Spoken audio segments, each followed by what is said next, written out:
Welcome back to the Step Forward Effort Podcast. Your host, B. Quanchi here. Before we get started, I always like to say the best way to support me and the channel is to like, comment, and subscribe. And also watch, listen, all that stuff too. That helps. You can do that here on YouTube. You can follow on Twitter for fun tweets and updates, and also follow on Twitch where I do stream gaming. And those gaming streams get uploaded back here on this YouTube channel, B. Quanchi. I'm pretty much all the social medias that I'm on. Links in the description of videos about on channels are pretty easy to find. So I got a very special podcast for this week, and I want to start. I'm not sure if I mentioned the last podcast because I've been cooking a little bit more. I'm kind of guilty of just like cooking simple stuff like pasta or slapping a burger on the grill and stuff like that. But I've been doing these pork chops because pork chops were on sale, so I got like an ass load of them. But what I've been doing, this is I'm not sure if my my secret technique or all that, but pretty much what I do is just like get a little oil. I just use vegetable oil, put in like a little tiny cup, and I have one of those brushes. I think it's like more of a sauce brush, but I've been brushing that on the pork chops and add my seasonings, kind of like a rub, but using a little brush to put on like salt, pepper, meat tenderizer, seasoning, salt, whatever. We put a little oil on it, and then as it cooks, I've been using a grill pan that I have that I bought and like never use it. I do the grill pan, and as I'm cooking it too, I kind of add a little bit more oil with a brush, and they turn out really good. And I think I heard that a long time ago. Like, you can use that to make your own marinades. Just get your favorite like spices or rubs, and put oil on it, and you can let it sit or in like a bag or a little Tupperware. But you can. I just did it as before I put the seasoning on, and a few times as I'm cooking it. But it turned out pretty good, and I have out ass load of pork chops, so we do it more often. Another thing I wanted to mention, I think I mentioned it on a stream that I got it, but nothing like too special exclusive. But the Taco Bell Mexican pizza is back, so had it last week, good as it always was. And I guess one thing I forgot, I'm pretty sure I forgot to comment about it, is I remember hearing when they were taking the Mexican pizza off the menu, it was like concerns with the packaging, like the little box it came in, saying it might be wasteful or bad for the environment or something like that. But when I got the Mexican pizza, it looked like the same box. So even though they might have done something like make it out of recyclables or whatever, but it feels like the excuse they give to take the Mexican pizza off the menu, like they fixed it. So like, was that really an issue? Was that some stupid thing with headquarters and all that? Another dumb thing in the news. Product from Oreo. I guess they're having these Oreo Ritz combination ones now. So it's like half a peanut butter Ritz and half a traditional Oreo. So I have to try that. I think they just came out. I know like Oreo or Nabisco was kind of like teasing it online before they announced it and all that. But Ritz Oreos and all that. The next topic I wanted to talk about is I heard this news about Walmart getting a little backlash for a product they were trying to sell.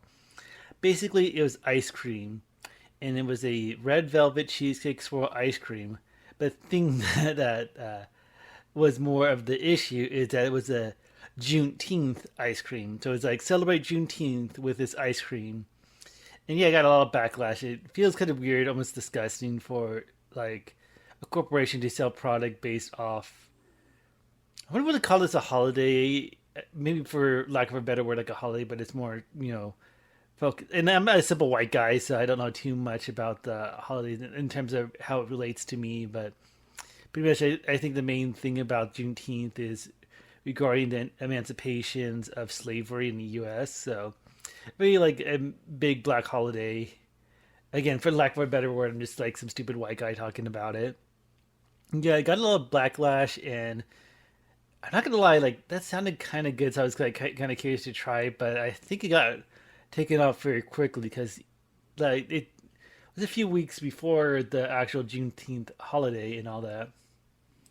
I'm kind of wondering if people who get upset about those kind of things are trying to like cash in and make money off certain um, celebrations or important events or stuff like that, especially if it regards to a minority group or something as big as slavery.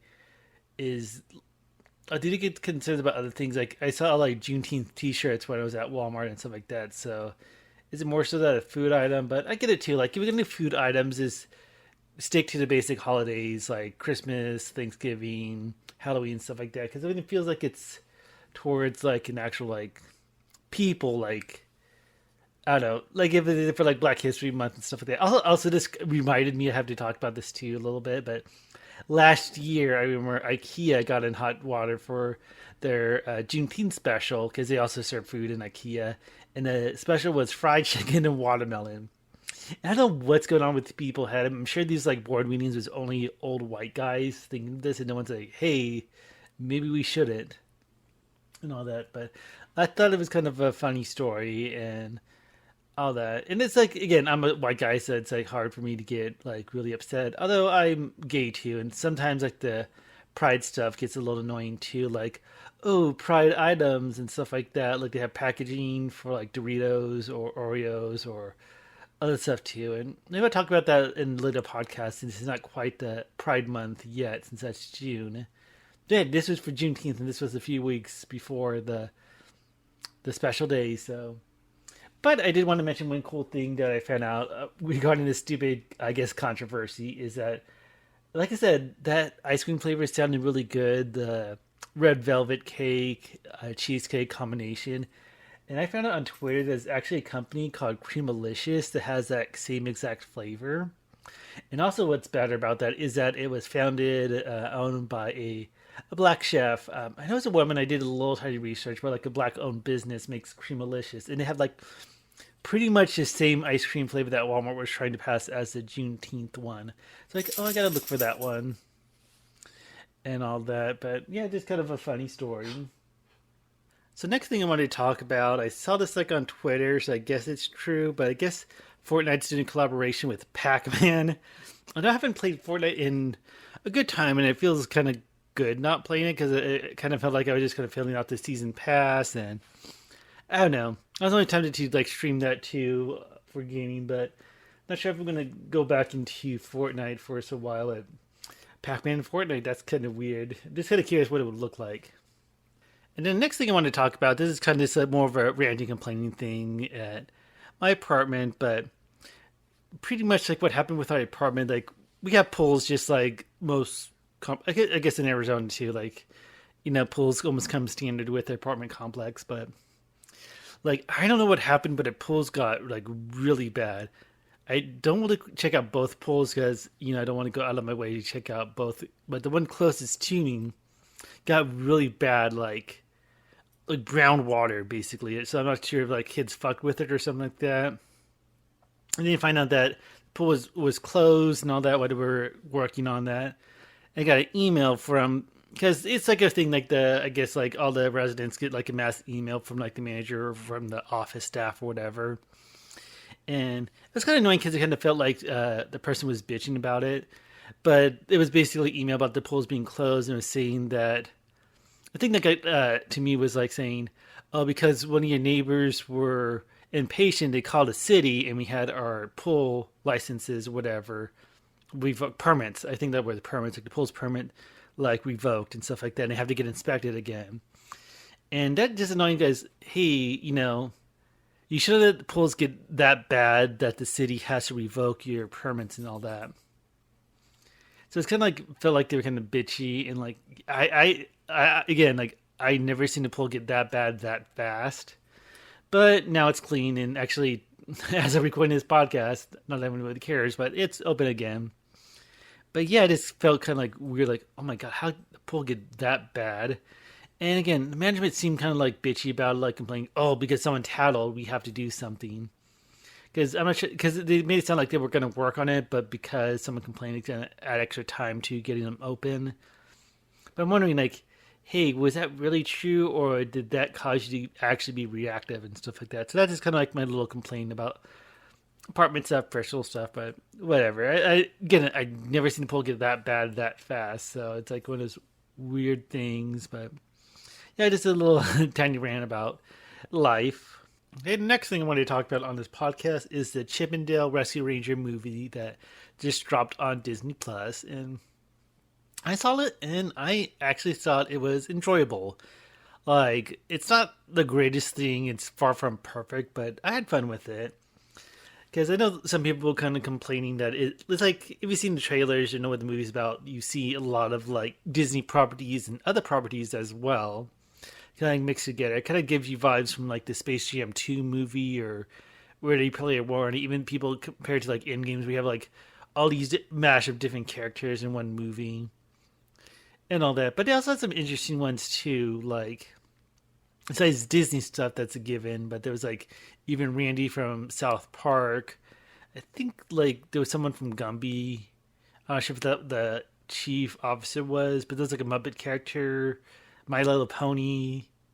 Oh, that's so kind of weird because like just yeah, and Ugly Sonic. That's the biggest one. Ugly Sonic was a big part, at least in the memes and all that about the movie. So I'm kind of curious like how they got all these different properties and characters and all that. But yeah, I enjoyed it.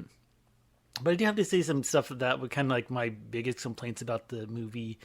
A lot of people talk about like the animation, like especially for Chip, because what the plots of the premises, whatever you want to call it, is that Dale has like a surgery or something, so he changes from a 2D to like a CG. So you have a CG version of Dale, but a 2D version of Chip.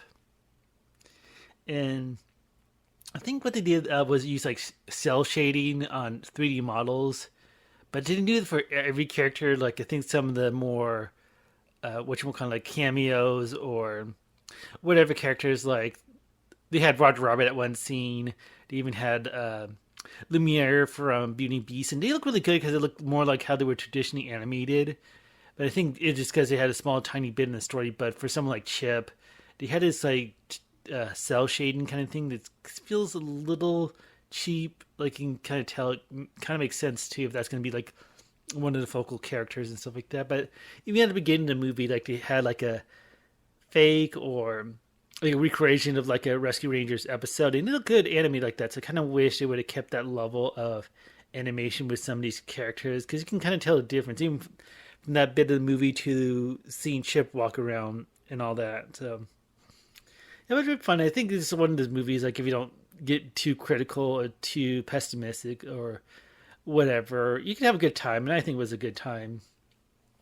But some other small complaints about the movie, just like small bits as well, is that there was the rap scene with Chip and Dale rapping, and I just thought it was just like really, really bad. Because I'm not sure if it was the point to be bad, but pretty much like the rapper is like rhyming Dale with the word whale. And like they even made a joke about like Alvin Chipmunks like rapping and stuff like that, but it just came out really bad. And not sure if that was the point to just be terrible. But I kind of wish it would have went all in, like did a really good effort with the rapping. It's just a tiny little bit, but it's like I think it was cringier than Porky Pig rapping in Space Jam 2. That's how bad it was. So I think if they would have just kind of like committed to the bit, that would have been like more funny, like versus like awkwardly, like maybe it's like bad improv kind of like vibe, and that was the joke. But I felt like that rapping bit was terrible. And then also there's like one thing like, can this movie not have this? Is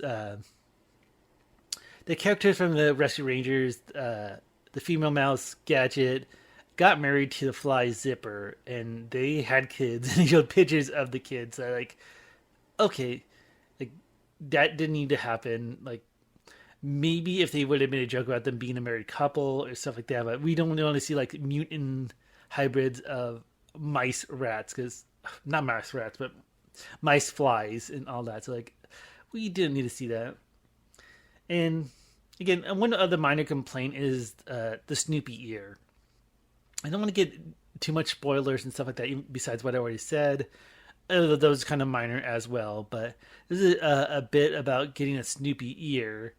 And it just felt weird and distracting because they kind of kept it going in terms of the character still has his ear, kind of like almost like a deform throughout a good part of the movie. I wish it would just been a smaller bit and it kind of would have just resolved it and turned back because you're awkwardly seeing why did like if you weren't fully paying attention, you're like, why is this character looking like this and all that. So I think the Snoopy ear could have been really cut down because like when you see like people like reviewing the movie and talking about it and you see those little scenes like what's up with his ear, and this kind of more of a distraction, and they could have trimmed it down. But the movie's fun, and probably one thing that people kind of like talk about as an kind of an issue too is that the character Peter Pan, this that's kind of based on the voice actor that had a lot of issues. Like as the voice actor got older, when the puberty, like he was kind of like unwanted by Hollywood. So the Peter Pan character kind of almost not parodies. What's it called? Like I'm slipping a word. It's like follows the same beat. God. Oh, but pretty much it's like a similar story with the Peter Pan in that. I think that was maybe in poor taste or whatever, but that's kind of the big part of the movies. Like these cartoon characters are being kidnapped and modified to be forced to do bootleg movies or rip off movies and stuff like that. So I think it's a fun movie. Sure, not perfect, and there's a lot of complaints with it too, but you can have a good time. And last few things about the Chip and Dale movie is I hear a lot of comparison of that to the old Disney movie Who Framed Roger Rabbit. And yeah, I definitely agree. Who Framed Roger Rabbit was a huge, or at least a much better movie than Chip and Dale. So I kind of wish it would, committed a little bit more or all that. But if you've never seen the Roger Rabbit movie, I highly recommend seeing it. Especially, did it come out in the 80s or I forget, but it did it so much better, even though it was more just cartoons in live action versus this movie has like live action cartoons, CG characters, and all that. So it's a fun time. But the Who Framed Roger Rabbit movie was a whole lot better. But also, this movie kind of gave me that nostalgic kind of vibe. Probably a nice binge when I'm lazy.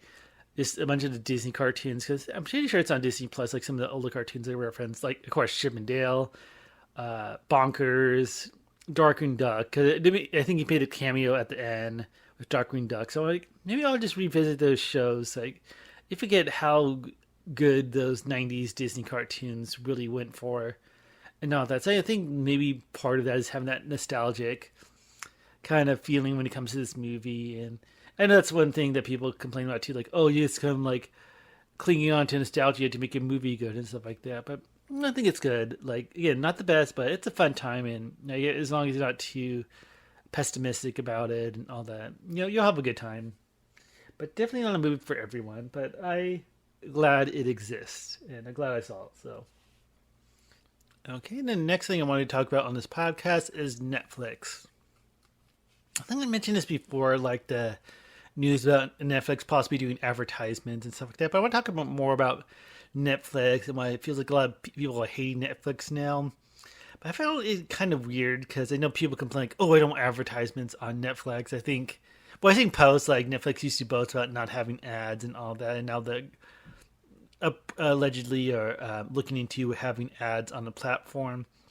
But it's so weird, like to me, seeing people on social media or Twitter like really complain like, can't Netflix like having ads is like the worst things. Like I don't know, because you see ads everywhere, and even other services like Hulu and Spotify and YouTube and even cable TV. Like I think it's just because maybe Netflix boasted that it didn't have ads. It's been a service so long without having any types of advertisement.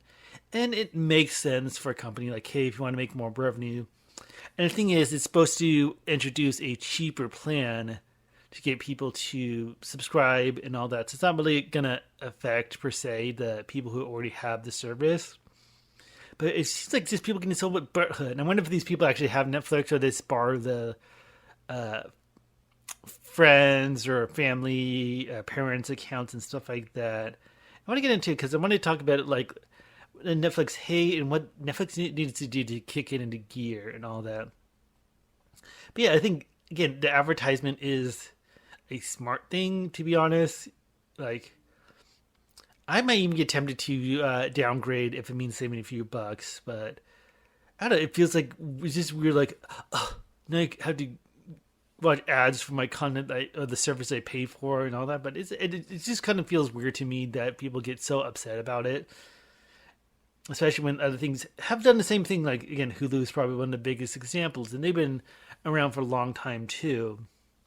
But one thing I want to mention about Netflix as well, that I feel like they need to change, and maybe they are changing it, is that I feel like they drop the content too quickly in terms of like here's a full season of this or here's a full show. Like I feel like they really need to space that out. I saw a video on Film Theory, Matt Pat talking about it. And they should release it like weekly so you can get people to like talk about the show, make predictions, make theories, and all that. Because I know the Game Theory channel, not the game, but the Film Theory channel did a lot when they came to WandaVision because on Disney Plus, because that was released episodically in terms of weekly, all that. So if you can like talk about it, so I feel like they shouldn't just like load all at once and then do that. But I think they've been kind of doing that in a sense because I noticed like some shows would be like new episodes weekly. I think The Ring is a good example. I think the other shows too. I haven't like gone thoroughly through Netflix to really see. But I think word of mouth is one of the biggest thing, and I feel like Netflix needs to do that with pretty much all the shows, especially the major ones. I know the season 4 of Stranger Things is dropping or just did as of this podcast.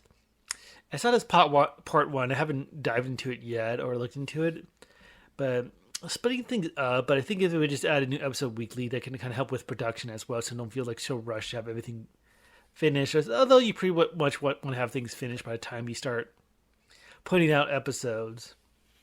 I think it gets like word of mouth because I think like people don't want to talk about it or look into talking about it because some people just have that lifestyle where if a season drops, they can just binge it. And some people are like, oh, I work or, have so much errands or this and that. So maybe I'll watch an episode at night. So I don't want to go online and look at spoilers and stuff like that. So I feel like if it's like weekly, people can be honest, kind of collectively. I think that's the thing is that it's kind of hard to like collectively watch things all together. Although, a lot of people like binge stuff too. Like Squid Games came out and everyone's like binging and watching it and stuff like that. So I don't think it would really hurt like prolonging the season, prolonging the airing so people can like talk about episode 1 until the second episode come out or whatever. So I think that would help out in the long run. I'm trying to think if Hulu does that for any of their original content because I know a lot of their content is like airs on Fox, like from Fox or ABC, so it's kind of like based off the cable or the actual broadcast, so they kind of have that going for it. I think with some of these streaming services, like don't just blow your load and drop the season. Just space it out. Let us enjoy it. Let us savor it. Let's talk about it. Foreplay. What I don't know what I'm with these metaphors when it comes to streaming services. I think one thing I get concerned about because I've been hearing news about Netflix. I'm going to be cutting back on animation in terms of like what they produce and all that. And there's some really good shows, surprisingly. Like some of the animated they came up with, like Guitar Lives Alone. What's the other one? Comey Can't Communicate. Those are really good, and I think they're based on mangas, but I guess the Netflix original animation, as well as the newer season of JoJo's Bizarre Adventure, Stone Ocean, are still coming out. But we'll wait to see. But also, like Inside Job was really good. And kind of concerns because you kind of feel like some shows get canceled too soon, and we'll see. But I feel like that's one thing is they have to space out really like market stuff.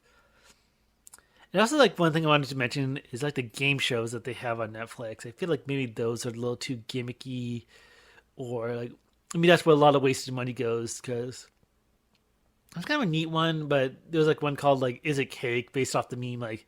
Is it cake? Like it's a real item or is it cake? And it was kind of like a game show and contestants and stuff like that. There was an interesting one called Bullshit, the game show, not like the one with Penn and Teller, but it was hosted by Harry Mandel. Pretty much, it's like a trivia game, but even if they don't know the answer, they can still win because they have to say, go check it out if you haven't, but pretty much like, there's like the main contestants and 3 others who got to guess if they're bullshitting or not, like if they really know or if they really got it right, which plays into like if they're accurate, like whoever's the most accurate person calling out the bullshit or not gets to be the next contestants in the hot seat. So that's kind of an interesting one, but I feel like the money prizes are pretty big and maybe that's causing a lot of issues with Netflix. And one thing I wanted to mention about Netflix, I know the one thing they're kind of notorious for is password sharing. That's the one thing, kind of have mixed feelings because it does make sense. Like if you're a business, you would rather have more people paying than more people not paying for your service or product. So, and it's kind of weird thing, like, because people like to share passwords. So with all these getting, maybe it's like streaming service overload. Like, oh, you have to have Hulu and HBO Max and Disney Plus and blah blah blah and all that. So it almost feels like a huge like having traditional cable all over again. But I don't know. It's kind of weird how like Netflix. Like I even looked into my Netflix account about like the plans because I feel like back in the day it was based off how many screens. Like you can pay this tier, it could be so many streams. Because I'm not sure. I never seen it with other services too, but like if more than one people are streaming Netflix at the same time, there's an issue. Like it. I even try like get the TV and I go on my computer at the same time. Like oh nope, only one screen because I get like the cheapest plan. But now they market the plan like based off the quality of the playback, like standard definition, high definition, 4K or whatever, like the hardware and the ad screens. Because it's not as flexible. Like you can't have like standard definition and multiple screens. Like you have to pay for the higher definitions and all that. But I think they should just totally revamp that. Like maybe have like a family plan. Because I was looking at the terms and kind of briefly at the whatever when it comes to Netflix, but like definitely discourage like, hey, it has to be in the same residence. But I think they should have like family plan, like they're encouraged like sharing the password and all that. Like say, oh, this is the family plan for like 4 people or for 6 people. Maybe that would encourage people to sign up and share, and maybe like split the payment. Like, hey, if I pay for Netflix and you pay for Hulu, like I feel like if you did like family plans like they do for cell phones, maybe that would be a little bit more better in terms of getting people, because I feel like it's kind of confusing too. Just looking at plans, like okay, it's based on a definition, but there's screens, but it still has to be the same household. And I don't even know how much they enforce that too. Like, if they notice like you stream from different like states or cities or IP addresses, and they crack down on that. And then again, it's like, oh, now we have to get rid of customers because we feel like they're not following the rules, quote unquote. But yeah, I feel like Netflix would just double down and like instead of like crack down on passwords, like, hey, we're gonna have family plans, so you can give your password to your friends, like friends and family. I think that was a big thing too, like not just like family members or friends, like to have friends and family plans where encourage password sharing, bump the price maybe, which kind of makes sense too. But I don't know, I'm kind of talking out of my ass, but I feel like if Netflix kind of twisted out in a way instead of like, hey, don't share passwords, like, hey, pay us more money if more people are going to be using the service on the same plan in a sense, or the same account. And then one last thing I want to talk about Netflix is I did not realize that until just looking into my account, but they still have a DVD plan. I didn't realize that, but they still do.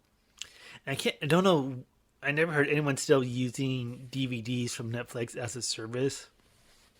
I'm not sure if it's just standard DVDs or if they have like Blu-rays or anything like that, but I know that's how the company started and all that. But who the fuck uses Netflix for DVDs this age? And I think just kind of looking at it, I think it's a way to get like more newer releases and stuff like that.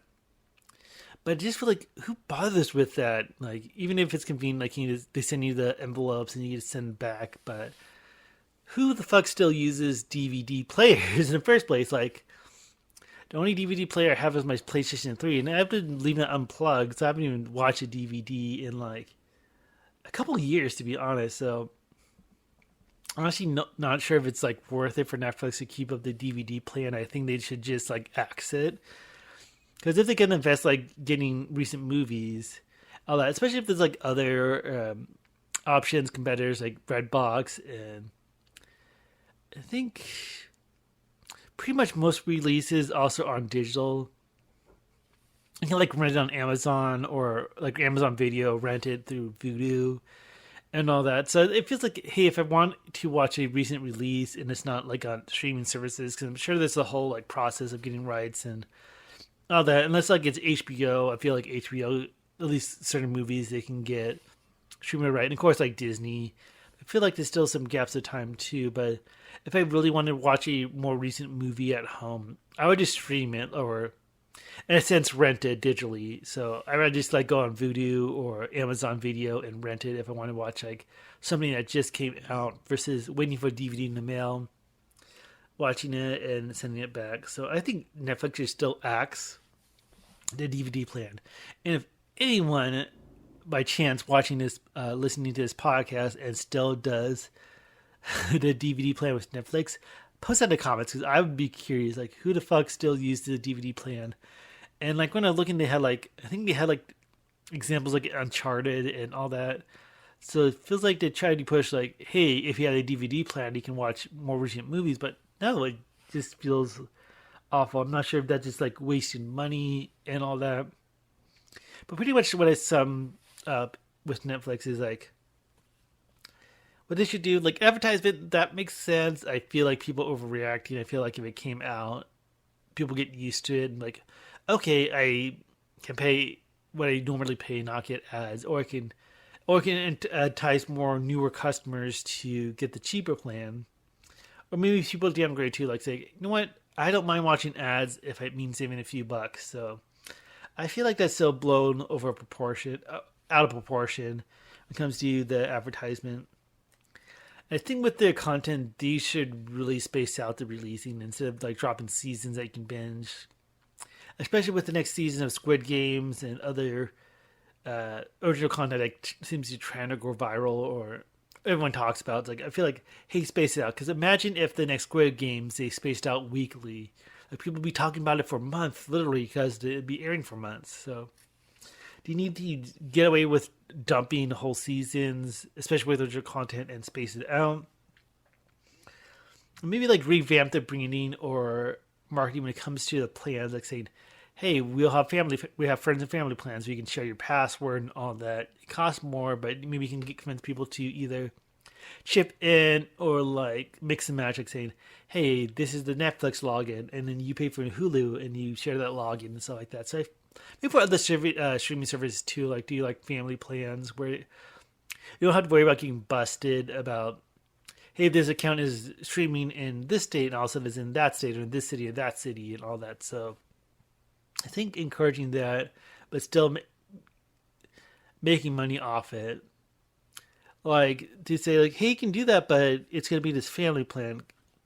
Again, it's like if people, well, people do share the Netflix passwords. People do share whatever password for their streaming services, and like, oh, we're going to cancel your account. And that means, oh, we're going to get rid of one customer, and make it, instead of one customer, let's say it's 1,000 customers, and let's say, you know what? I think the Netflix, I forget the plan. Let's say $10. So let's say Netflix says, oh, because we're butthurt about password login accounts being shared, we're going to cancel 1,000 customers, and that's $10,000 monthly. So, what was the figure? I think it was 250,000 or close to that.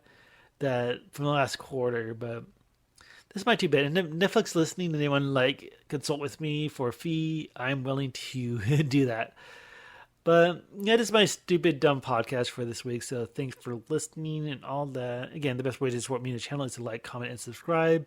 Here on YouTube, you can follow on Twitter for updates and other fun tweets. And on Twitch, where you can catch me streaming games. And those game streams are uploaded as VODs here on the YouTube channel. So I think that will do it for today. So thanks for listening, and y'all have a good day. Take care.